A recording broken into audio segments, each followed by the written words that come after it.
నమస్కారం జవేరి గారు. నమస్తే సిరి గారు. చాలా రకరకాల బిజినెస్ ఐడియాస్ మనమైతే ఇవ్వడం జరిగింది. అయినా కూడా ఎవరైనా కూడా ఒక జ్యువెలరీ బిజినెస్ని రన్ చేయాలి అన్నప్పుడు కొన్ని స్ట్రగుల్స్ కావచ్చు, లేదు అంటే అందులో లేట్గా డిసిషన్ తీసుకోవడం కావచ్చు, లేదు ఇలా రకరకాల రీజన్స్ అయితే దానివల్ల కూడా బిజినెస్ అనేది ఎఫెక్ట్ అవుతుందా మేడం?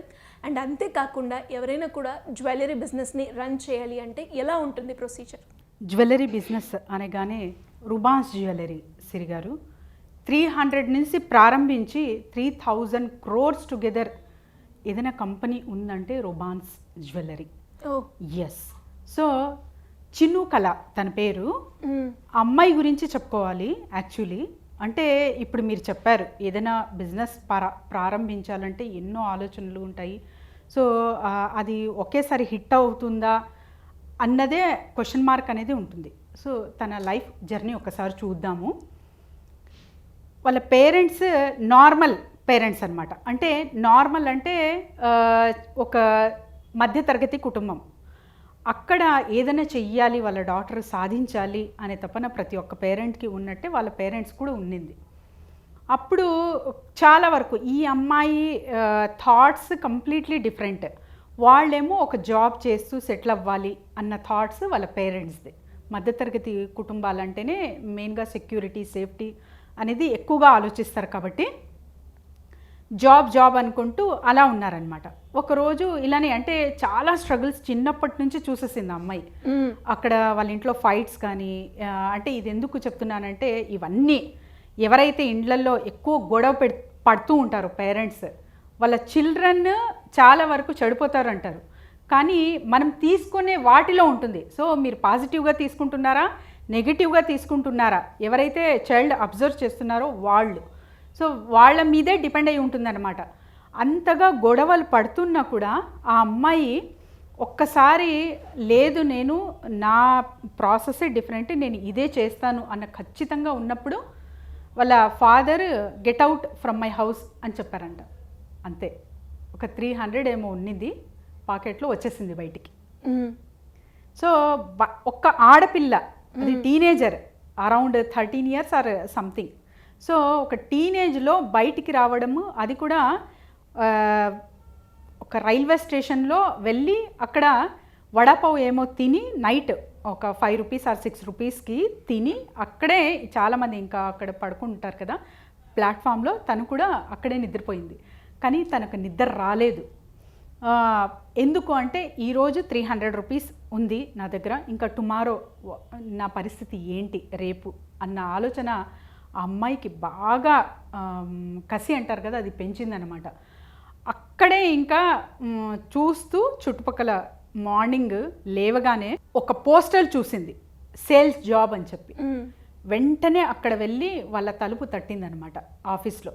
సో ఒక ఆమె అయితే తనకు సేల్స్ జాబ్, ఈ ప్రోడక్ట్ ఉంటుంది, ఇలా ఎక్స్ప్లెయిన్ చేయాలి, నువ్వు ఇంటింటికి వెళ్ళి సేల్ చేస్తే నీకు ఇంత మొత్తంలో చిన్న శాలరీ, ఒక సంథింగ్ ఒక 200 బిలో అలా ఇస్తాము అని చెప్తే, ఆ శాలరీకే తను ఇంటింటికి వెళ్ళి ఆ ప్రోడక్ట్ ఏంటో ఎక్స్ప్లెయిన్ చేయడం చేసింది. సో ఫస్ట్ ఆ ప్రోడక్ట్ అర్థం చేసుకుంది, తర్వాత ఎక్స్ప్లెయిన్ చేయడం జరిగిందనమాట. అక్కడ ఇంటింటికి వెళ్ళి డోర్ టు డోర్ నాక్ చేసి మరీ ఇవ్వడం జరిగింది. ఇక్కడ చాలామంది ఆమెకి మొహం మీదే తలుపులు వేసిన సంగతులు కూడా ఉన్నాయి. ఓకే. తలుపు ఆమె అంటుంది, ఎప్పుడైతే నా మొహాన తలుపు వేశారో అప్పుడే చాలా చాలా బాధ అయింది. ఆ బాధలో కూడా ఒక కసి అనేది పెరిగింది. సో నేను ఎప్పటికైనా ఏదో ఒక పెద్ద అచీవ్మెంట్ అనేది సాధించి తీరుతాను అని చెప్పి అమ్మాయి అలా మోటివేట్ చేసుకుంది తన సెల్ఫ్. సో ఆ తర్వాత ఇంకా క్రమంగా అన్ని జాబ్స్ చేసేసింది అనమాట. అంటే రెస్టారెంట్లో బేరర్గా, తర్వాత వచ్చేసి సేల్స్ గర్ల్గా, అన్నీ ఇంకా చిన్న పెద్ద ఏమీ ఆలోచించలేదు. అలా క్రమక్రమంగా చేస్తూ ఒక మంచి కంపెనీలో ఆఫర్ వచ్చింది తనకు, ప్లస్ చదువుకుంటూ కూడా మెల్లగా. సో అక్కడ ఆ కంపెనీలో ఆఫర్ వస్తే అక్కడ తను కాల్ సెంటర్ అనమాట, అది కాల్స్ మాట్లాడుతూ అలా మంచిగా కొంచెం అర్న్ చేసేది. అక్కడ ఎవరైతే మేనేజర్ ఉన్నారో తను తన సిన్సియారిటీ ఇవన్నీ చూసి ప్రపోజ్ చేశారనమాట. సో పెండ్లి జరిగింది. ఆ తర్వాత పెండ్లి అయ్యాక మిస్సెస్ ఇండియా కాంపిటీషన్లో తను పాల్గొంది. ఓకే. ఆ మిస్సెస్ ఇండియా కాంపిటీషన్లో పాల్గొన్న సంగతి తనకు టర్నింగ్ పాయింట్ అనొచ్చు సిరి గారు. ఎందుకంటే ఇక్కడ తను గమనించిన, అంటే తన స్కిల్స్ ఏదైతే నేర్చుకుందో ఇంతకు ముందు అవన్నీ ఇక్కడ అబ్జర్వేషన్లో పెట్టింది. ఇక్కడ స్మాల్ ఆ జ్యువెలరీ కెన్ చేంజ్ ఎనీథింగ్ అన్న కాన్సెప్ట్ ఆమెకి ఒక చిన్న ఐడియా వచ్చింది. ఆ జ్యువెలరీ బిజినెస్ చెయ్యాలి అని చెప్పి చిన్నగా ప్రారంభించిన రుబాన్స్ జ్యువెలరీ ఇప్పుడు ఆ కలెక్షన్స్ ఎక్కడ ఉండవు, అక్కడ ఉన్నట్టు. సో ఆ బిజినెస్ ప్రారంభించేకి ఫోరం మాల్ అంటారు కదా, షాపింగ్ మాల్స్, అక్కడ ఒక చిన్న స్టాల్ నాది ఉండాలి అని చెప్పి ఓకే ఎన్నో మెయిల్స్, ఎన్నో కాల్స్ చేసి చేసి చేసి ఆ మేనేజర్కి ఒప్పించి తన కాన్సెప్ట్ ఎక్స్ప్లెయిన్ చేసింది. సో తను ఏమంటుందంటే ఏదైనా కావచ్చు, ఫస్ట్ ఆ ప్రోడక్ట్ మీకు అర్థం అవ్వాలి. అది ఎక్స్ప్లెనేషన్ అంటే ఎవరికైతే మీరు ప్రజెంట్ చేస్తున్నారో ఆ ప్రజెంటేషన్ ఇచ్చే కాన్సెప్ట్ మీకు కరెక్ట్గా ప్రొజెక్షన్ వచ్చినప్పుడే మీరు ఏదైనా సేల్ చేయగలరు. సో ఎంతసేపు కూడా ఫ్రస్ట్రేషన్లో తర్వాత ఇది సేల్ అయిపోతే మంచిగా ఉంటుంది, ఇంత టార్గెట్ ఇచ్చారు, ఈ టార్గెట్ రీచ్ అవ్వాలి, ఇదంతా పక్కన పెట్టి మీరు చేస్తున్న పని ఎంజాయ్ చేయండి, సో కంప్లీట్గా అందులో మునిగిపోండి అంటుందన్నమాట. అప్పుడే మనకు ఏదైతే పిక్చర్ ఉంటుందో అంటే ఫ్యూచర్ పిక్చర్ అనేది కనిపిస్తుంది. సో ఆ ప్రోడక్ట్ సేల్ చెయ్యడం ద్వారానే తనకు మార్కెటింగ్ స్కిల్స్ అనేది వచ్చాయి. ఆ మార్కెటింగ్ స్కిల్స్ తర్వాత వచ్చేసి ఆ మేకింగ్, అంటే ఏదైతే మంచిగా వస్తూ వెళ్తుందో తను ఉమెన్ టెండెన్సీని గ్రాప్ చేసింది ఇక్కడ.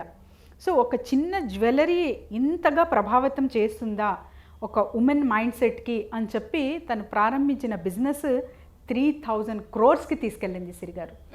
సో ఆమె అంటుంది, ఒక వచ్చి ఇక్కడ ఏదో ఇంటర్వ్యూ ఇస్తున్నాను లేకపోతే ఏదో చెప్తున్నాను అని చెప్పి సక్సెస్ మాత్రమే కనిపిస్తుంది. ఎవరైతే సక్సెస్ అవ్వారో వారికి అలా కాదు. సక్సెస్ వెనకాల చాలా స్ట్రగుల్ ఉంటుంది, చాలా ఫెయిల్యూర్స్ ఉంటాయి. ఇవన్నీ తను అధిగమించి అదంతా ఒక స్టెప్పింగ్ స్టోన్లా భావించి మెల్లమెల్లగా ఎదిగింది కాబట్టే ఆ స్థాయికి చేరింది అన్నది తన వాదన అన్నమాట. ఎవరైనా సరే మహిళలు, ఆడపిల్లలు, సో క్రమంగా అంటే మీ ఇంట్లో పరిస్థితులు ఎలాగున్నా సరే మీ డ్రీమ్ ఏంటి, మీరేం అవ్వాలనుకుంటున్నారు, ఏం అచీవ్ చేయాలనుకుంటున్నారు, జస్ట్ ఫోకస్ ఆన్ దట్.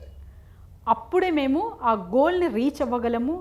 ఏదైతే టార్గెట్స్ పెట్టుకుంటామో, ఏదైతే అచీవ్మెంట్ కోరుతున్నామో, సక్సెస్ కోరుతున్నామో అది సక్సెస్ సాధించగలము సిరిగారు. నాట్ ఓన్లీ జ్యువెలరీ బిజినెస్ అనమాట. సో ఏ థాట్ వచ్చినా సరే నాకు చాలా వరకు ఇంట్రడ్యూస్ చేసాం మేము చాలామంది గెస్టులతో. ఒక చిన్న అమ్మాయి తను ఇంట్లో పికిల్స్ చేస్తుంటే వాళ్ళ అమ్మ అప్పడాలు అవి ఇన్స్టాగ్రామ్ స్టార్ట్ చేసి సాఫ్ట్వేర్ జాబ్ మానేసి చేసింది. ఇలా బోల్డ్ అంతమంది ఉన్నారు సొసైటీలో. సక్సెస్ అవ్విన వాళ్ళు ఉన్నారు, స్ట్రగుల్ చేస్తున్న వాళ్ళు ఉన్నారు, and keep on doing their things అనమాట. ఎప్పుడైతే కన్సిస్టెన్సీగా ఏదైనా కావచ్చు ఒక పని చేస్తున్నాము అంటే తెలియకుండానే మనకు ఎక్కడో ఒక పాయింట్ ట్రిగర్ అవ్వి ఎవరో ఒకటి అది గుర్తించి గమనించి మీకనేది మీ స్కోప్ అనేది మీకనేది టైం అనేది రావడం జరుగుతుంది. So be on track. So మరి జవేరియా గారు ఇలా ఎవరికైనా కూడా బిజినెస్ పరంగా రకరకాల స్ట్రగుల్స్ అయితే ఫేస్ చేస్తూ ఉంటారు. వాళ్ళకి బ్యాక్ ఎండ్గా కొంచెం సపోర్ట్ కావాలి మా బిజినెస్ పరంగా అనుకునే వాళ్ళు ఎలా అప్రోచ్ అవ్వాలి మేడం? డెఫినెట్లీ సిరి గారు, కింద స్క్రోల్ అవుతున్న నెంబర్కి కాంటాక్ట్ చేయొచ్చు. ఎస్పెషలీ గర్ల్ చైల్డ్కి నేను చాలా ఎంకరేజ్ చేస్తాను, ఉమెన్స్కి. ఎందుకంటే ఏదో ఒకటి ఆలోచించకుండా కూర్చోకుండా ఏదన్నా ఒకటి చెయ్యండి. సో మీకు ఆ హాబీలా కావచ్చు, లేకపోతే సమ్ అర్నింగ్ నేను కోరుతున్నాను, నేను ఏదైతే జీవిస్తున్నానో ఆ జీవితంలో సంథింగ్ ఏదైనా సరే కొద్దో గొప్ప సాధించాలి అనుకున్న వాళ్ళకి అందరికీ కింద స్క్రోల్ అవుతున్న నెంబర్కి కాంటాక్ట్ చేస్తే we will guide them. Thank you madam. Thank you so much. Thank you Siri గారు.